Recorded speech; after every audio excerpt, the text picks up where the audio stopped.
Gustavo Felipe, você me pergunta, você disse que gostaria de saber por que o Estado de Israel está sendo tão demonizado pela mídia internacional e nacional.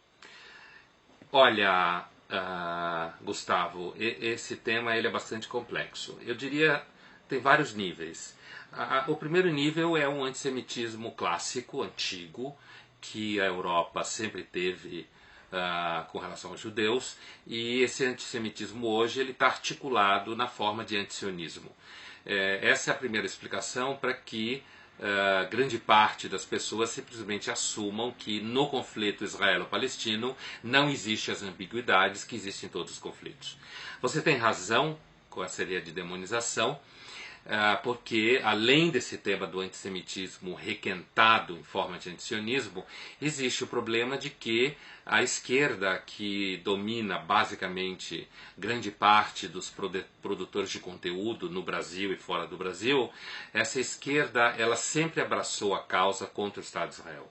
Né?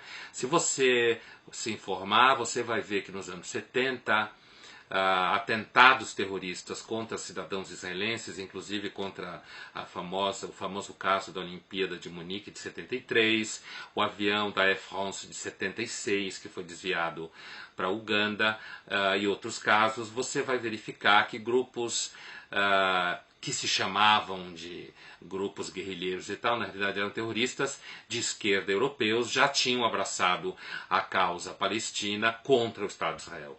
Então você tem aí uma marca mais clássica, que é o problema do antissemitismo, que seguramente encontrou no antisionismo uma forma de se fingir não antissemitismo, e você tem uma marca, digamos assim, um pouco mais recente de certa forma, porque o antissemitismo a gente está falando de 1000 anos no mínimo, e tem essa marca mais recente, que é essa posição da esquerda, que lê o Estado de Israel como uma manifestação da burguesia e lê o mundo árabe como sendo uma forma dos proletários do mundo e dos oprimidos do mundo se manifestarem.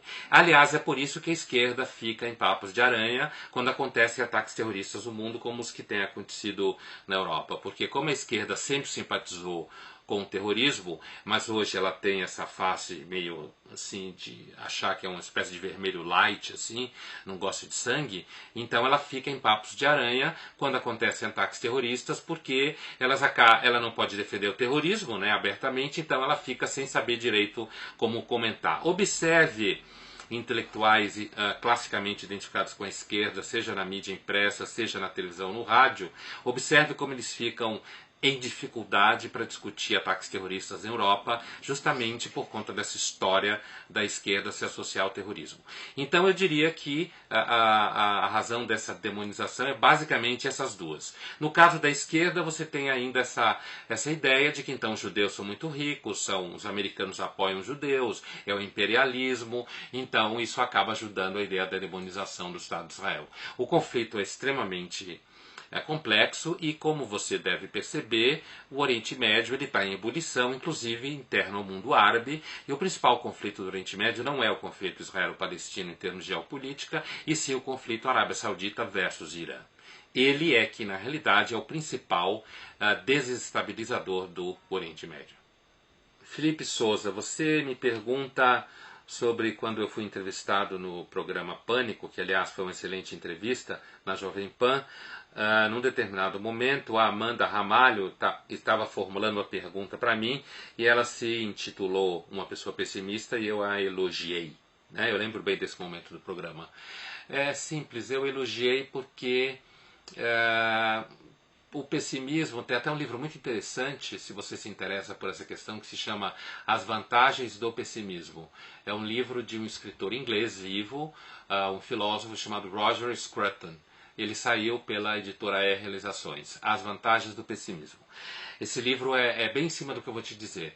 Eu elogiei a Amanda porque ser pessimista em relação a essa ideia, como era a discussão no programa, de que todo mundo é lindo, todo mundo é correto, todo mundo é bem resolvido, que na realidade os problemas vão ser superados porque existe, sei lá, economia solidária, ou essas bobagens por aí, o pessimismo ele nos ajuda a ser uma espécie assim de ter um certo controle de qualidade com relação às utopias e os os delírios que a gente tem assistido no mundo, como no caso de transporte de graça, por exemplo, né, um exemplo pequeno disso daí.